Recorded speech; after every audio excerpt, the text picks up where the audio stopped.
Feliz tarde, estimados participantes. Bienvenidos al segundo y último encuentro síncrono del periodo 2025-9 para la unidad curricular Teoría de los Tratamientos 2, sección R1. Quien les habla, la profesora y tutora Josbeli Vázquez. El objetivo de este espacio de aprendizaje es recordarles la dinámica de funcionamiento de la asignatura, su estructura y un resumen teórico breve de las unidades 2 y 3. Recordemos que este periodo académico inició el 10 de septiembre y tiene como fecha de culminación el 1 de octubre, lo cual significa que tenemos pocas semanas para conocer el desarrollo teórico de esta unidad curricular.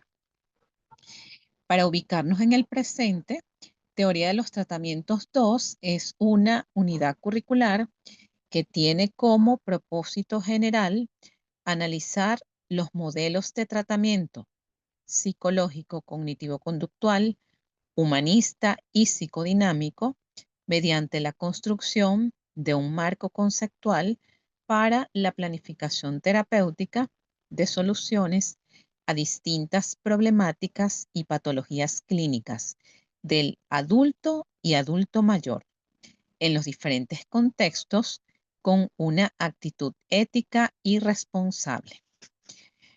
Como ya se los dije en la primera actividad síncrona, Teoría de los Tratamientos 2 está organizada en 3 unidades de competencias. En la primera actividad síncrona nos enfocamos en desarrollar la unidad 1.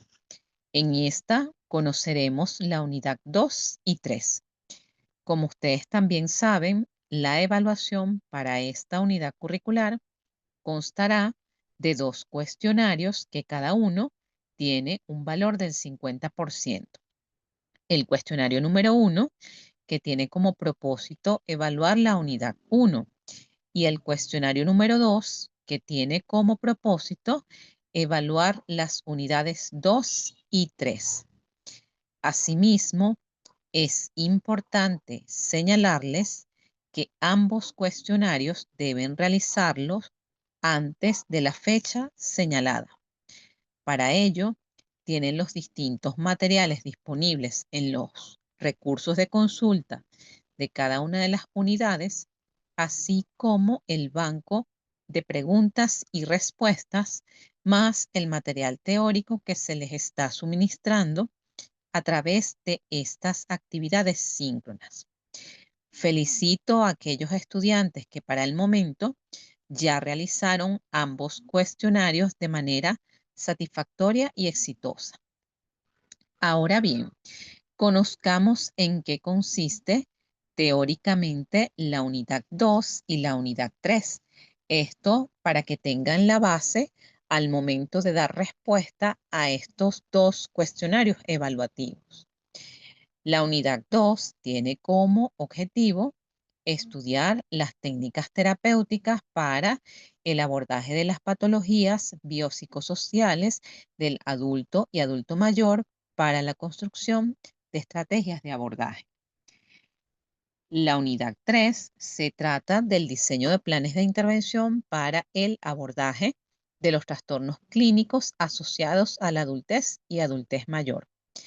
Los núcleos temáticos que competen a estas 2 unidades es el estudio de las técnicas terapéuticas para el abordaje de las patologías biopsicosociales del adulto y adulto mayor para la construcción de estrategias de abordaje. Manejo de las técnicas terapéuticas para el abordaje de las patologías del adulto joven y adulto mayor. Conoceremos algunas de las estrategias más utilizadas. Reconoce los protocolos para el abordaje terapéutico y aplica técnicas terapéuticas de abordaje cognitivo-conductual, dinámico, humanista, gestal, existencialista e integrativo. Ya saben que por la naturaleza de estas unidades curriculares, pues no vamos a ver ningún tipo de actividad práctica, solo es lo que corresponde a los aspectos teóricos del contenido. Quisiera comenzar el desarrollo de esta clase con varias frases acerca de la teoría y técnicas terapéuticas. Para ser terapeuta, primero se debe haber sido paciente. Y esta es una frase que se le adjudica a Carl Jung. La terapia nunca debe comenzar antes de que el terapeuta sepa para qué sirve o por qué se realiza. Y esto fue expresado por Otto Kemper, que fue un psicoanalista que desarrolló ampliamente su teoría en el área de la personalidad y del narcisismo. Estas frases aluden a la importancia de que un psicólogo terapeuta obtenga su propia terapia personal. No se trata solo de abordar el neuroticismo y la patología. Es importante que el psicólogo cultive una postura de curiosidad eterna sobre la propia mente y un sentido de asombro hacia el poder del inconsciente y el reconocimiento. En este nivel de la carrera de psicología ya deben tener concientizado que el ejercicio profesional responsable del psicólogo implica un gran compromiso, respeto a la privacidad, disciplina, preparación constante y responsabilidad ética con las personas que depositan la confianza de su salud mental en nuestras manos. La divulgación de información confidencial de los pacientes, sobre todo ahorita que hay toda una discusión con el uso de las redes sociales. Es importante no divulgar los datos completos de identificación de los pacientes sin su consentimiento verbal o escrito. Esto es una falta a lo expresado en el Código de Ética que rige el ejercicio profesional del psicólogo venezolano. Sé que quizás muchos de ustedes están apresurados y deseosos por atender pacientes, y es válido, pues para eso se están formando. En este sentido, Teoría de los Tratamientos 1 y 2 les está dando las bases teóricas sólidas en psicoterapia para su formación académica, profesional y también personal. La formación académica del estudiante de psicología no termina en el pregrado. Una vez graduado, el ejercicio psicológico responsable implica seguirse formando teóricamente, realizar cursos de actualización, diplomados, especializaciones, posgrados en el área de su interés, ser autodidactas, leer mucho, supervisar sus primeros casos, pero el más importante, asistir a terapia. Asimismo, es necesario que reconozcan sus limitaciones personales y profesionales. No se puede trabajar con todos los pacientes y mucho menos si no se está suficientemente capacitado para ello. Hay que bajarse del pedestal de la omnipotencia y reconocer que muchas veces necesitaremos el apoyo de otros colegas para poder realizar los acompañamientos terapéuticos o las evaluaciones que requieran nuestros consultantes.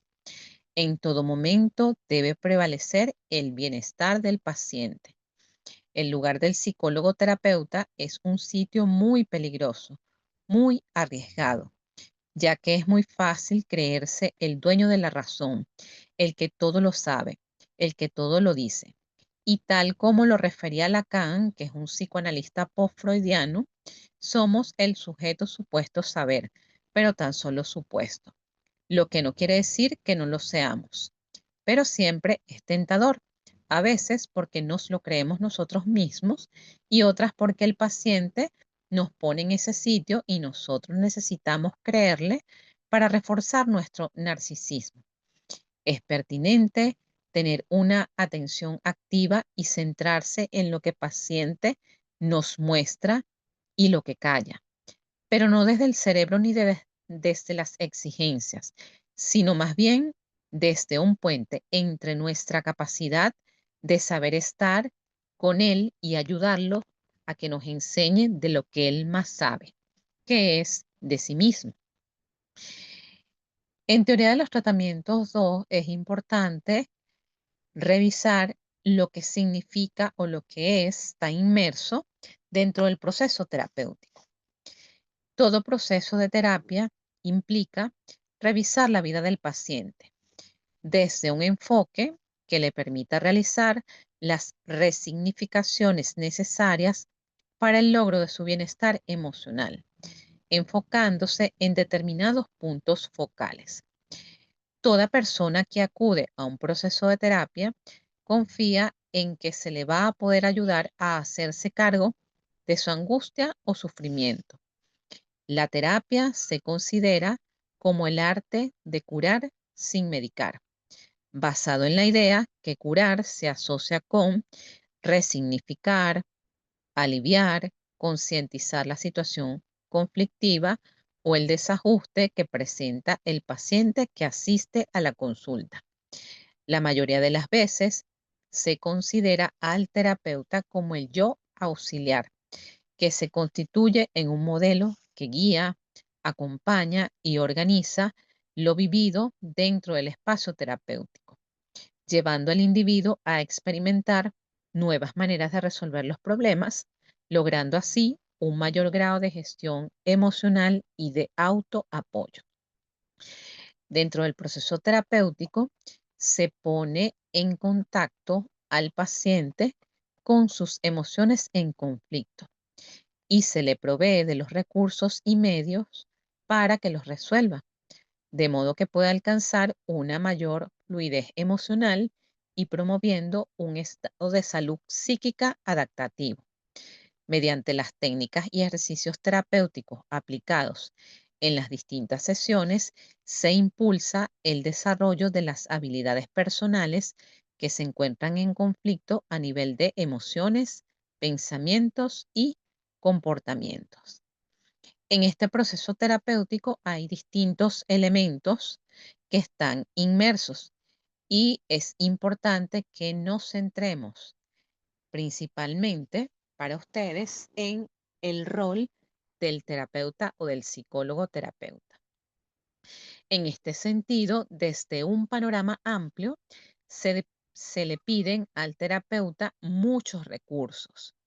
Y tal como lo señala Krasner, citado por Fares, el terapeuta ideal es maduro, bien adaptado, compasivo, tolerante, paciente, amable, discreto, que no elabore juicios de valor, aceptante, permisivo, no crítico, cálido, agradable, interesado en los seres humanos, respetuoso, que estime y trabaje por una relación interpersonal democrática con todas las personas, libre de prejuicios raciales y religiosos, que tenga una meta valiosa en la vida, amistoso, alentador, optimista, fuerte, inteligente, sabio, curioso, creativo, artístico, orientado hacia la ciencia, competente,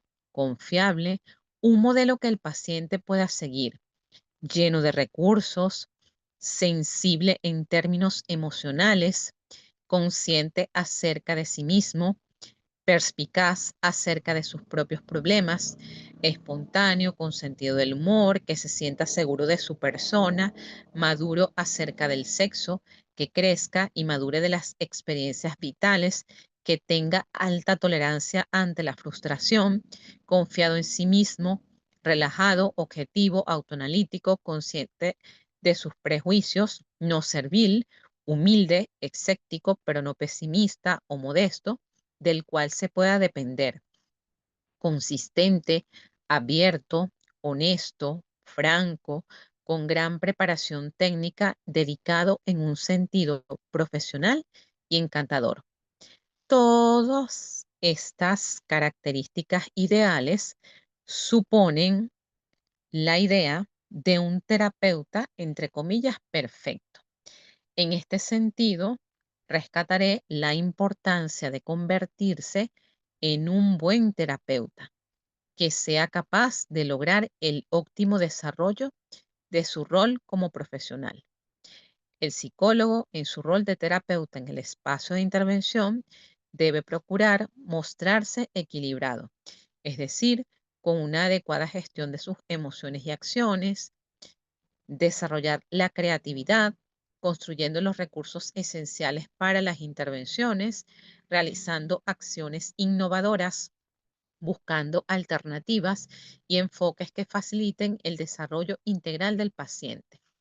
El terapeuta en todo momento debe mantener la privacidad y confidencialidad en todo lo referente a sus pacientes, respetándolos y admitiendo errores, teniendo la disposición para corregirlos y mantener una actitud íntegra y honesta frente a sí mismo y los demás.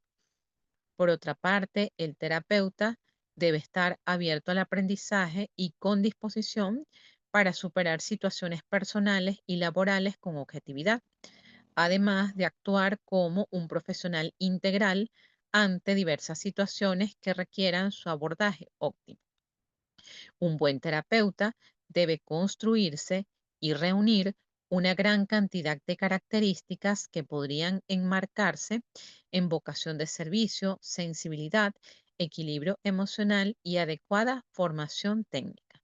Además, como ya lo he mencionado, procurarse su proceso de terapia personal, pero también un proceso de supervisión de casos, en especial en los primeros años de su ejercicio profesional como psicólogo. Las condiciones que ha de reunir un buen terapeuta, por una parte, sabemos que el terapeuta dirige el tratamiento, más no la vida del paciente.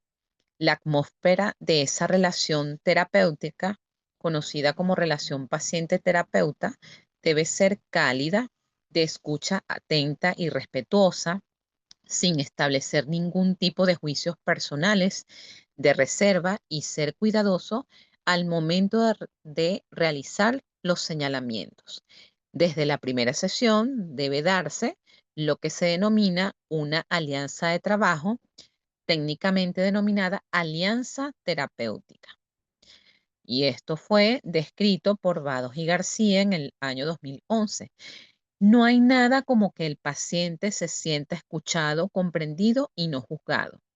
Esto implica encontrar significados, razones y los orígenes del funcionamiento psicológico del paciente.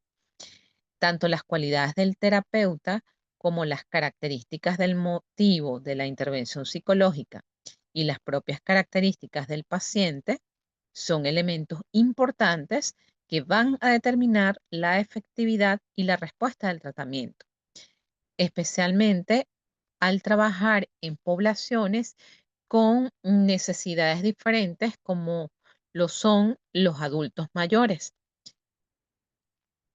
Hay que tener algunas consideraciones al momento de planificar los programas de tratamiento. La experticia del terapeuta es algo que se va construyendo en el tiempo y a medida que se realizan los acompañamientos a los pacientes.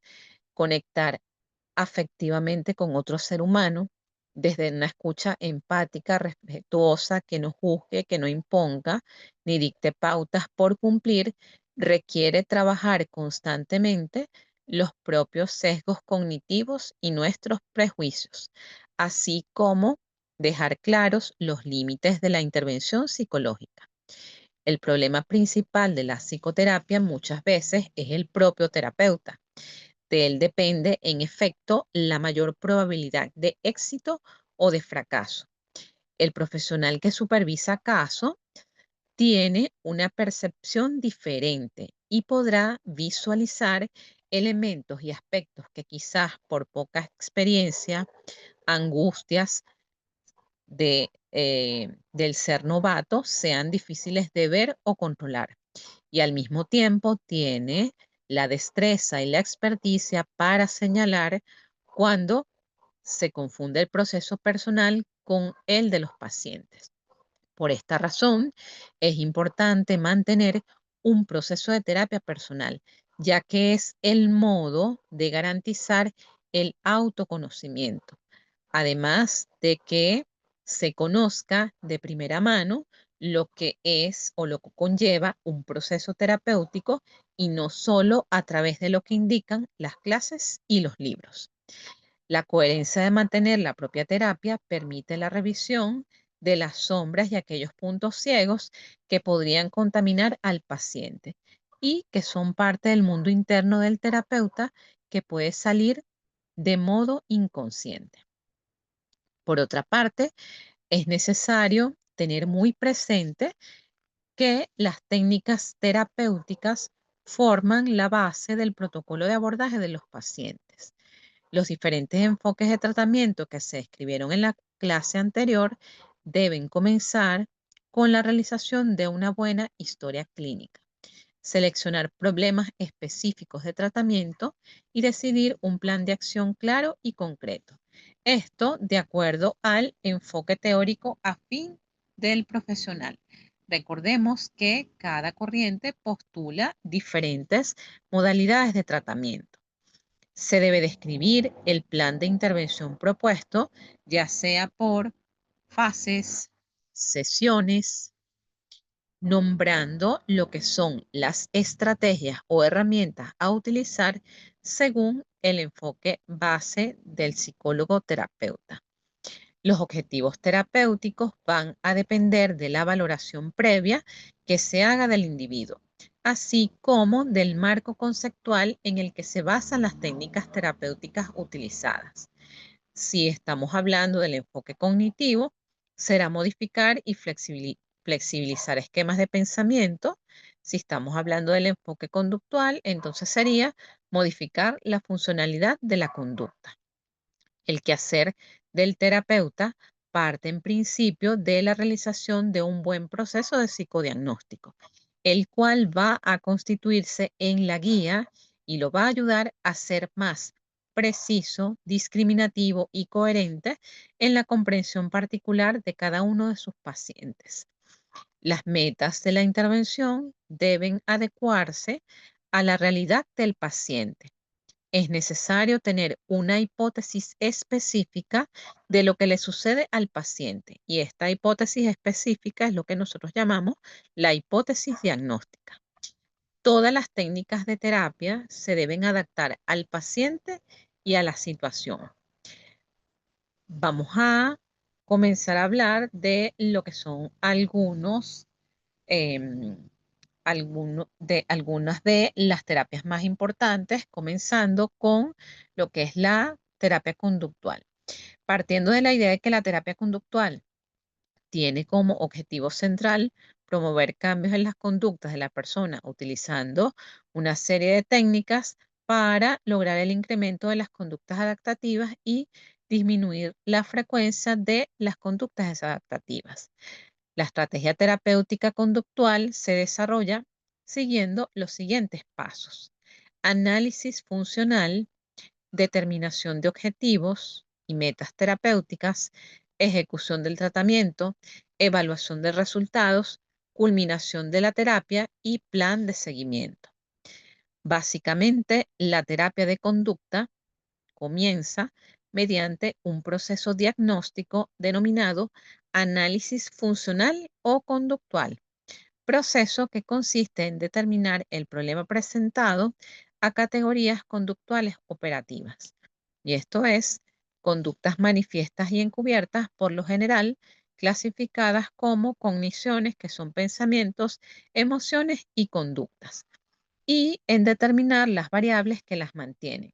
Estas variables son las organísmicas, las mediacionales, los antecedentes estimulares y las contingencias de refuerzo. Las metas de la intervención deben adecuarse, como ya señalé, a la realidad del paciente. No hay técnicas terapéuticas estándar, sino técnicas terapéuticas que mejor se adaptan a ciertas intervenciones. Es necesario contar con esa hipótesis diagnóstica para poder hacer los ajustes necesarios a las particularidades del paciente y a las particularidades de su contexto. Ahora bien, cuando hablamos de lo que son los protocolos para el abordaje terapéutico en adultos, la aplicación de la terapia psicológica debe basarse en el empleo de técnicas de eficacia, efectividad y eficiencia probada mediante estudios científicos. Es importante que las técnicas estén probadas para el problema específico al que se aplican. Cuando hablamos de estas técnicas de eficacia, efectividad y eficiencia, vamos a encontrar que en la literatura esto se refiere a lo que son las técnicas derivadas de la psicología clínica basada en la evidencia. Y esta psicología clínica basada en la evidencia tiene subyacente la idea de la psicología como disciplina científica y que tiene una serie de parámetros que deben cumplirse. Y el enfoque terapéutico que cumple con todos estos parámetros es la terapia conductual. Entonces, digo la terapia puramente conductual, está la terapia cognitivo-conductual, que es la integración de la terapia conductual pura y la terapia cognitivo pura. En este sentido, para que conozcan luego cómo es esa integración de la terapia cognitivo-conductual, necesitamos conocer cuáles son los lineamientos de la terapia conductual pura, partiendo de esta idea de que la terapia conductual tiene como objetivo central promover cambios en la conducta de las personas utilizando una serie de técnicas para lograr el incremento de las conductas adaptativas y disminuir la frecuencia de las conductas desadaptativas.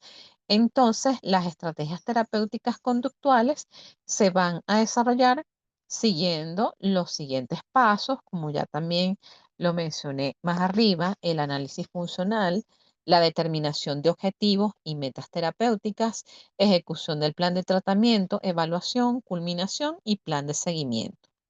Ruiz y Cano describen que el estudio del paciente bajo el enfoque de la terapia conductual consiste en el análisis de su conducta, tanto manifiesta como encubierta.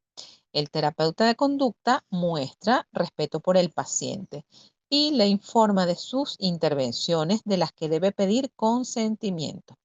La terapia conductual conlleva un rol activo del paciente y del terapeuta. Los terapeutas de la conducta están profundamente interesados en mantener una adecuada relación terapéutica con sus clientes. La terapia de la conducta se centra en el aquí y el ahora y presta menos atención a los sucesos históricos.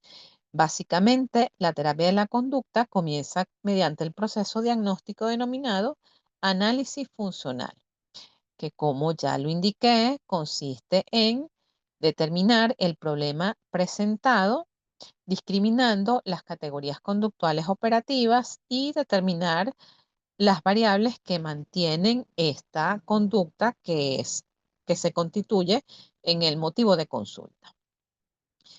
Como toda terapia, esta tiene una serie de lineamientos. Para realizar un programa de modificación de conducta, hay una fase inicial, una fase media y una fase final.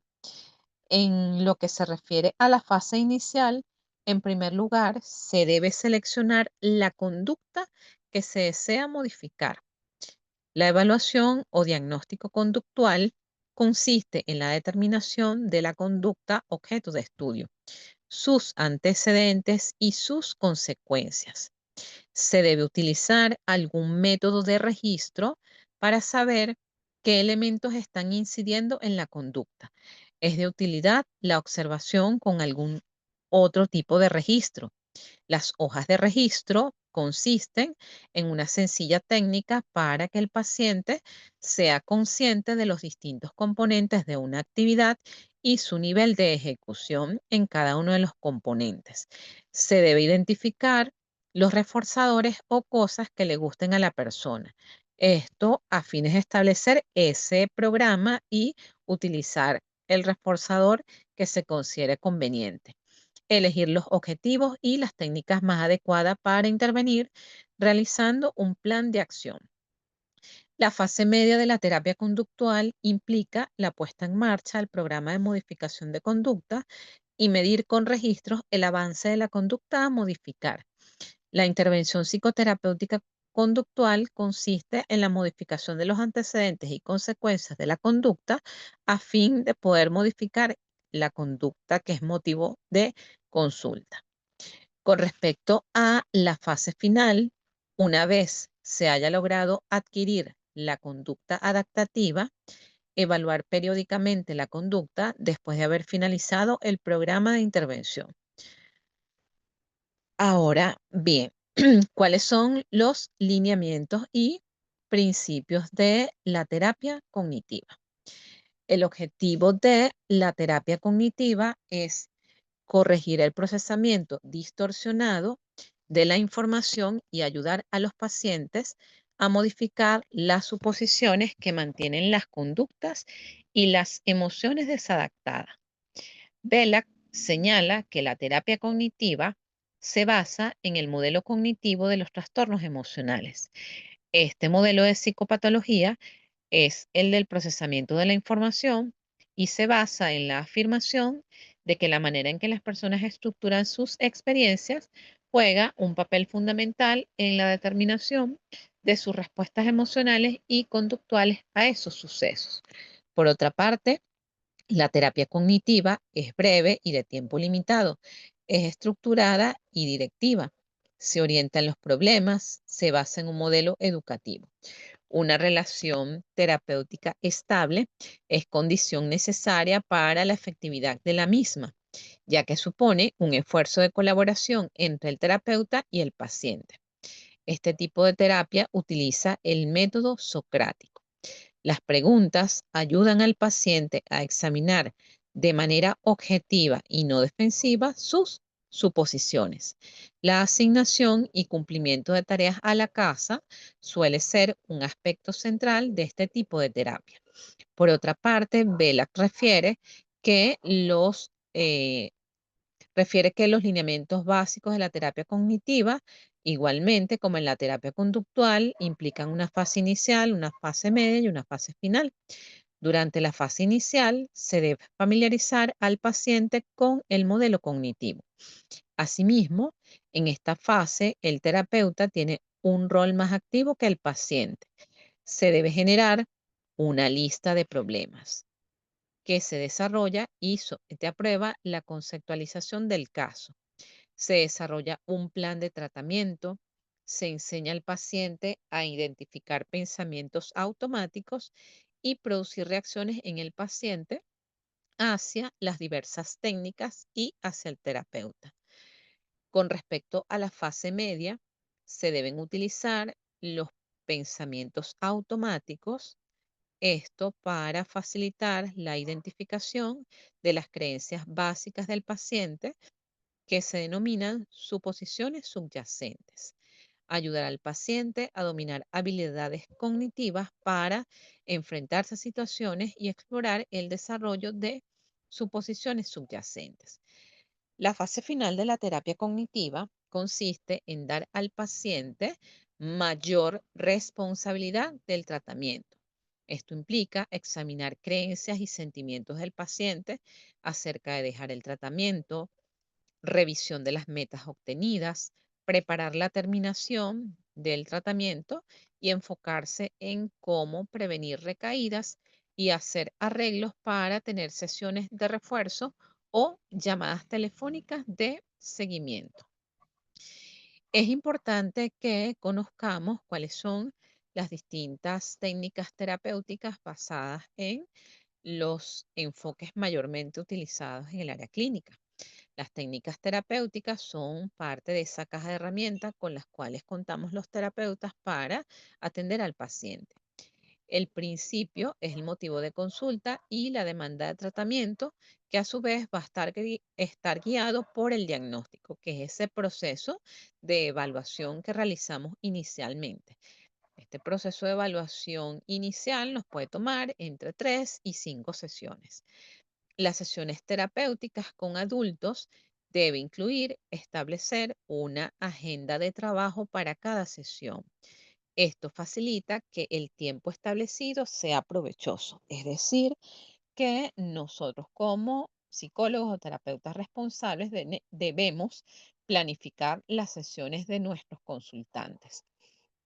El hecho de determinar una agenda provee una estructura para las sesiones, lo cual en sí mismo puede ser terapéutico. De esta manera, también se involucra al paciente de una manera activa en su proceso y aumenta la naturaleza colaborativa de la relación terapéutica.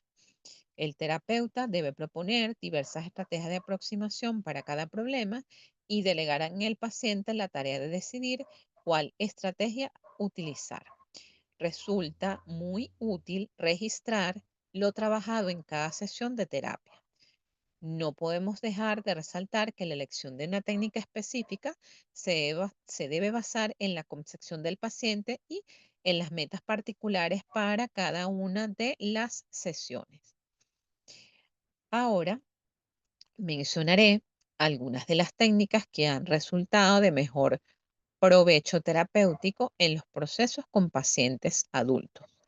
Con respecto a la terapia conductual, tenemos intención paradójica, moldeamiento y autocontrol.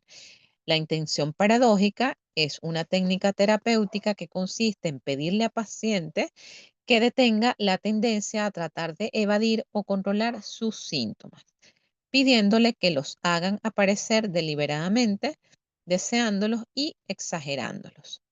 El moldeamiento, que es una técnica clásica por excelencia para aplicar en el área infanto-juvenil y también en adultos y adultos mayores, es una técnica que consiste en aplicar de manera selectiva y planificada el principio de reforzamiento positivo. Con respecto al modelamiento, esta es una técnica que se basa en el aprendizaje vicario y la imitación que fue planteado por Bandura. El individuo es expuesto a determinado modelo que exhibe el comportamiento que se desea adquirir. Y el autocontrol es una técnica en la cual el individuo se aplica sus propios reforzamientos y castigos para controlar sus comportamientos. Con respecto a las técnicas cognitivas, en primer lugar, tenemos la reestructuración cognitiva, que consiste en explicar el concepto de pensamientos negativos, la influencia de las situaciones sobre ellos, el efecto de las interpretaciones y predicciones sobre los sentimientos y las acciones y la necesidad de identificar interpretaciones y predicciones específicas para poder cuestionarlas. Ruiz y Cano refieren que esta técnica consiste en que el paciente aprenda a cambiar o sustituir algunos pensamientos negativos que producen inconvenientes emocionales. Se detectan y se cambian los pensamientos automáticos, ideas involuntarias que pueden aparecer en distintas situaciones. Se buscan alternativas racionales y permite el afrontamiento adecuado ante diferentes situaciones. Belak señala que esta técnica se debe entrenar en el paciente para identificar pensamientos automáticos y las suposiciones subyacentes utilizando técnicas como la autovigilancia cada hora, interrogatorio directo, roleplay, registro de pensamiento disfuncional y técnica de la flecha descendente. Con respecto a otras de las técnicas más efectivas por el enfoque cognitivo, está el interrogatorio directo. Esta es una técnica más directa que consiste en preguntarle al paciente qué pensamientos ocurren cuando se encuentra dentro de una situación problemática o en la situación que evocó una respuesta emocional. Esto tiene como fin enfocar la atención sobre cómo el paciente se sentía y es un medio para indagar los pensamientos. La imaginación es una técnica que consiste en utilizar la imaginación y la fantasía para intentar acceder a los pensamientos automáticos del paciente. El role-playing se utiliza para despertar pensamientos automáticos y consiste en hacer que paciente y terapeuta haga un role-play de una situación con una alta carga emocional. El registro del pensamiento disfuncional Consiste en identificar los pensamientos automáticos y registrarlos junto con las emociones asociadas. Y existen en la literatura infinidad de registros, incluso existe un cuestionario, un instrumento para identificar cuáles son todas estas creencias o pensamientos distorsionados en base a la patología que presente el individuo. Por ejemplo, están los manuales de abordaje o de terapia cognitivo-conductual para la depresión, los manuales de terapia cognitivo-conductual para la ansiedad. Allí pueden ubicar algunos de estos formatos para identificar los pensamientos disfuncionales. Ahora, dentro del enfoque cognitivo también es importante o una de las técnicas más efectivas es la terapia racional emotiva conductual de Albert Ellis o como se conoce con sus siglas REC. Consiste en una terapia de dirección activa, filosófica y empírica que se centra en la resolución de problemas y perturbaciones emocionales y de conducta. Tiene como objetivo conseguir que el paciente lleve una vida más feliz y satisfactoria. El método que utiliza es el diálogo a través del debate socrático. Por otra parte, se tiene la terapia cognitiva de Aaron Beck. Recuerden que también Aaron Beck fue el creador de los instrumentos de evaluación de los niveles de depresión y de ansiedad, de depresión y ansiedad. Esta terapia cognitivo de Beck se sustenta sobre el modelo cognitivo, el cual establece que los pensamientos, sentimientos y comportamientos se encuentran estrechamente conectados y que por lo tanto las personas pueden superar sus dificultades y alcanzar sus objetivos identificando y cambiando los pensamientos inútiles o incorrectos. Se hace a través de la reestructuración cognitiva. Se tiene el entrenamiento asertivo partiendo de la idea de que la asertividad es esa capacidad que se tiene para expresar los pensamientos y sentimientos propios sin experimentar ansiedad, sin ser agresivo y de una manera socialmente aceptable. Durante la terapia, el paciente puede aprender a comunicarse de una manera eficaz manifestando sus propias opiniones. Las autoinstrucciones es una técnica mediante la cual la persona se da a sí mismo un conjunto de órdenes o instrucciones que va a permitir la regulación autónoma de la propia conducta. El objetivo de este entrenamiento es enseñar a la persona una forma de actuación rápida y eficaz para lograr el éxito en una tarea o en una conducta. Esta técnica tiene como objetivo también enseñar al paciente a utilizar verbalizaciones correctas, aprendiendo a distinguirlas de las incorrectas. Ahora bien, hablemos de algunas de las técnicas terapéuticas basadas en la psicoterapia gestal. Estas técnicas están centradas en el presente, es decir, en el aquí y el ahora. Surgen de la adaptación y combinación de lo mejor de otras corrientes teóricas, razón por la cual la gestal se ha convertido progresivamente en un tipo de terapia inclusiva e integrativa. La base de la metodología gestal es la conciencia. Al centrar la atención en nosotros mismos, se llega a conocer cuál es nuestra verdadera experiencia, trabajando en el momento presente con la fenomenología o la comunicación no verbal. En el caso de las técnicas terapéuticas hay distintos tipos. Tenemos las técnicas supresivas, las expresivas y las integrativas.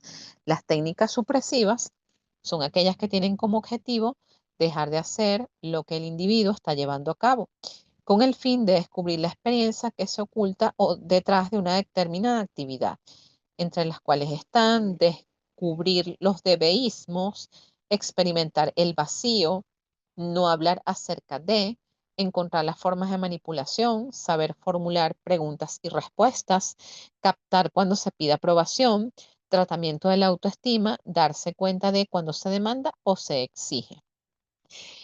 Las técnicas expresivas tienen como objetivo reunir la suficiente energía para fortalecer el contenido del darse cuenta del paciente, bien sea sugiriendo la intensificación de la atención o exagerando la atención deliberadamente. Estas técnicas expresivas están la repetición, la exageración, expresar lo no expresado, terminar o completar la expresión, buscar la dirección y hacer la expresión directa. Las técnicas integrativas, que es la combinación de las técnicas supresivas y expresivas, tienen como objetivo integrar las partes alienadas del individuo. Entre las técnicas se tienen el encuentro intrapersonal, asimilación de lo proyectado, fantasías guiadas, el túnel del tiempo, el archivador, los árboles y tú. Ahora bien, con respecto a las técnicas psicodinámicas, que ha sido el enfoque que tiene opiniones controversiales, si lo vemos desde los postulados conductuales y cognitivos puros, pero que fue el que dio origen a cómo se lleva la psicoterapia. El modelo psicoanalítico hace énfasis en lo etiológico, en el origen del trastorno psicológico. Tiene su origen en un tiempo histórico marcado por una fuerte represión sexual. Sus aportes importantes son postulados que han permitido la comprensión de la conducta de los individuos, centrándose en las experiencias tempranas para la formación de la personalidad y explicando que la conducta ha sido originada por motivaciones inconscientes, las cuales se manifiestan en las relaciones terapéuticas transferenciales. El enfoque terapéutico de la terapia psicoanalítica se basa en la convicción de que se debe persuadir al paciente de que prescinda de su situación ambiental, con énfasis en el tratamiento de tipo individual, donde tienen relevancia las dimensiones internas asociadas con la percepción de los acontecimientos, las emociones, los objetos interiorizados y los conflictos internos o denominados intrapsíquicos. El individuo es visto como un individuo reprimido en el que su vida psíquica responde a proyecciones. Los síntomas son vistos como inadaptaciones y como respuesta a reacciones internas más que a circunstancias y externas. La manera en la cual se accede a través de este material dentro del proceso terapéutico es a través de la asociación libre, las reacciones transferenciales y las resistencias. También está el análisis del material que surge en las sesiones a través de la confrontación, la aclaración, la interpretación y la construcción. La confrontación es una técnica basada en aclarar las contradicciones del paciente. La interpretación es la hipótesis que hace el terapeuta y se establece entre un hecho presente y una experiencia pasada. Para realizar las interpretaciones, muchas veces primero hay que clarificar. El preguntar sirve para esclarecer. Ahora, bien, en lo que se refiere a cuáles son algunas de las técnicas dentro de la de la psicoterapia integrativa, se tiene la ACT o la terapia de aceptación y compromiso. Este es un tipo de intervención psicológica que tiene o está orientada a la aceptación psicológica y a los valores personales. Se encuentra dentro de lo que se denomina las terapias contextuales. Está la terapia dialéctica conductual de Marshall Linehan, que surgió como una intervención alternativa a las personas con diagnóstico del trastorno límite de la personalidad, pero cuyo alcance se ha ampliado en la intervención de otros trastornos psicológicos. Esta técnica terapéutica se basa en la estrategia dialéctica, que consiste en generarle las dudas al paciente y las distintas opciones que pueden generarse validando el discurso del mismo. Tiene como objetivo aprender habilidades para controlar su mundo emocional y su conducta. Se tiene la psicoterapia, la terapia breve estratégica. De acuerdo con este enfoque, la atención terapéutica se centrará en explorar sobre aquello que la persona u otros implicados han intentado hacer para resolver el problema sin conseguirlo. Asimismo, programará estrategias capaces de romper el circuito entre problema y soluciones disfuncionales. Como pueden ver, existen diversidad de técnicas terapéuticas basadas en los distintos enfoques teóricos. Les estoy dando una introducción o un abreboca, las más importantes o las que con mayor frecuencia se utilizan o las que con mayor frecuencia han resultado con mayor efectividad, sobre todo en los trastornos depresivos, de ansiedad, en el abordaje infantil, pero también en el abordaje de adultos mayores. Esto para que se den una idea, pues, de todo lo que implican cada una de las técnicas que hay que revisar, desde lo cognitivo-conductual, desde lo psicodinámico, desde las técnicas humanistas, desde las técnicas de la Gestalt, dentro de las técnicas existencialistas, dentro de las técnicas integrativas. No voy a ahondar en profundidad con ninguna, para eso ustedes tienen el banco de preguntas y respuestas y todo el material que se los ha suministrado, pero antes de terminar no puedo dejar de señalarles que es importante dentro de esas intervenciones lo que son los protocolos o los formatos de reporte de sesiones. Esto es la manera en que queda escrito la información que se trabaja con el paciente en cada sesión terapéutica, bien sea que se trate de evaluación o bien sea que se trate de solamente psicoterapia.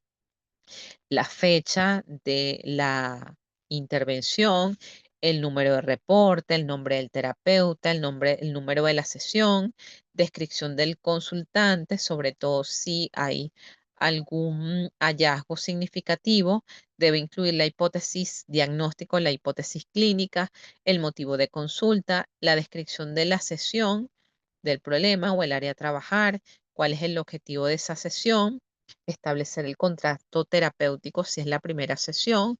Ese contrato terapéutico significa en explicarle al paciente cómo va a funcionar el proceso de evaluación y de la terapia y en caso de ser necesario se le puede dar a firmar, que es lo que en el argot médico es el consentimiento informado, que en nuestro país existe de manera verbal, pero no está normado como parte del protocolo de intervención. Idealmente lo deberíamos usar.